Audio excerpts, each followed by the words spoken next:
Ladies and gentlemen, welcome to my second video that is looking at the latest developments in terms of continental security in Africa.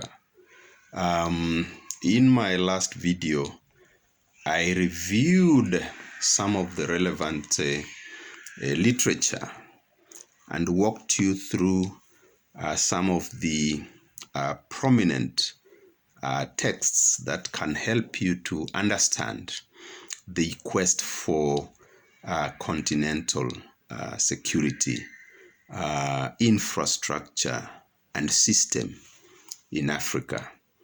I did visit some of the relevant books, Realism, Hans Morgenthau. I took you through the book on Professor Ali Mazrui, Perspectives on Culture and Globalization.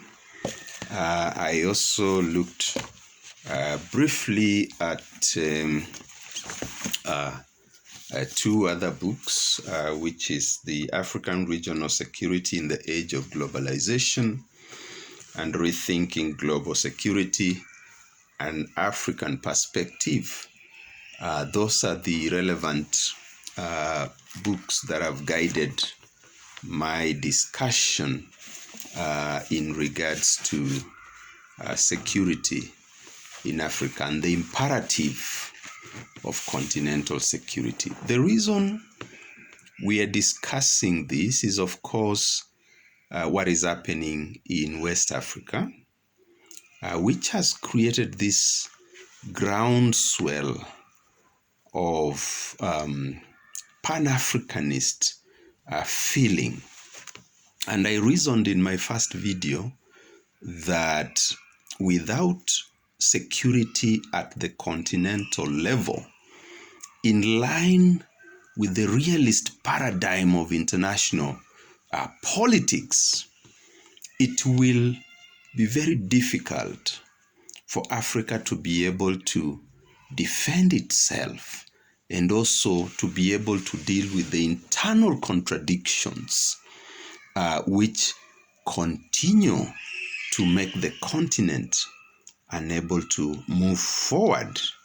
And so today I will just review a bit of what has gone on, and I'm aided here by a draft paper by a colleague whom I will not mention because the paper is not complete. It's in draft, but in part of this paper, my colleague has reviewed the steps and the conceptual thinking behind the establishment of a Pan-African army. Indeed, the realization that security is important was expounded by Professor Ali Mazrui. It was also expounded heavily by Kwame Nkrumah. These two seem to have taken a very proactive and a very realist approach to the security of the continent. And so the ideas that eventually led to the establishment of what is called the African Standby Force, those ideas and the debates behind them are actually things that started in the 50s and the 60s, during that period when many African countries were getting their independence from their former colonial masters.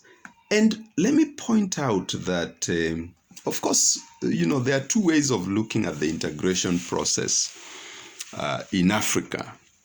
The gradualist process that has been applied over the years, and the initial calls for immediate integration of the continent, especially by Kwame Nkrumah. You remember the debates between Kwame Nkrumah and Julius Nyerere of Tanzania. We also had kind of the two schools of thought, the Casablanca group. Those are the countries that opposed immediate creation of a political union for Africa, and as well as the other group whose name I seem to be forgetting, which of course called for a more gradual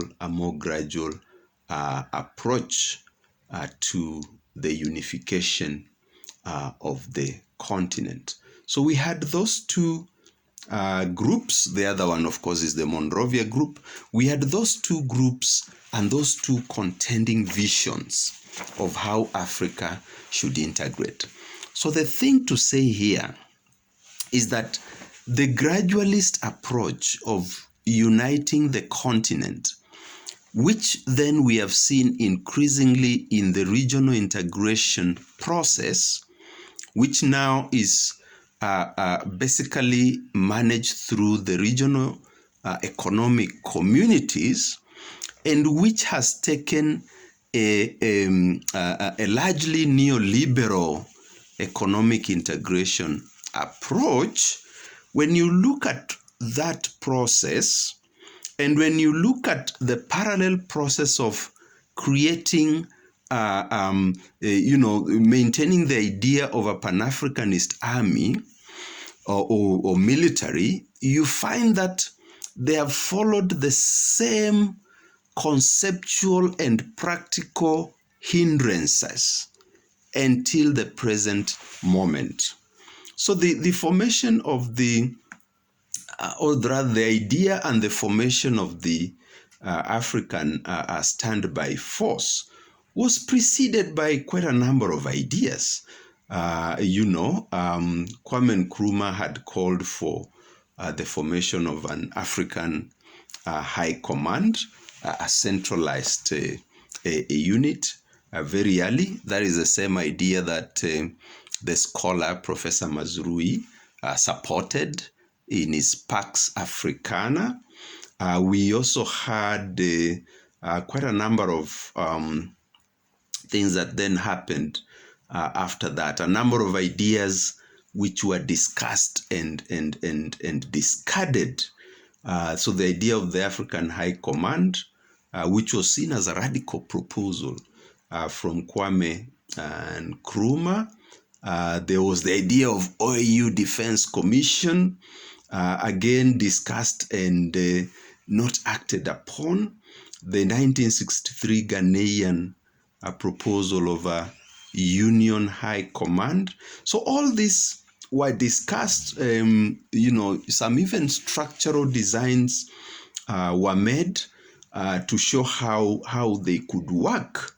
But again, because of those conceptual differences in terms of how Africa ought to govern itself, including in terms of its security, all these ideas never really took root until just about the time when the Cold War was ending, when there was a bit of a paradigm shift, and the end of the Cold War kind of exposed African states to internal turbulence. And this then necessitated a quick review of where the continent was in terms of joint security or collective security. And that is where now the whole idea of having an African standby force then was now given consideration. But now the concept was not as radical as initially conceptualized by Kwame Nkrumah. It was now looking at more of interventions to create peace when now there are all these disruptions, where there are all these sort of ethnic-based conflicts within the continent. So this was more a reactionary strategy as opposed to the more proactive Nkrumahist approach with which had proposed the African High Command. And so what we'll do in subsequent videos is to delve more into the challenges that the continent and its leaders have faced over the years in terms of putting together a security system for the continent. As usual, ladies and gentlemen, here we encourage people to read, especially the youth. There is no life without books. Thank you for listening to me.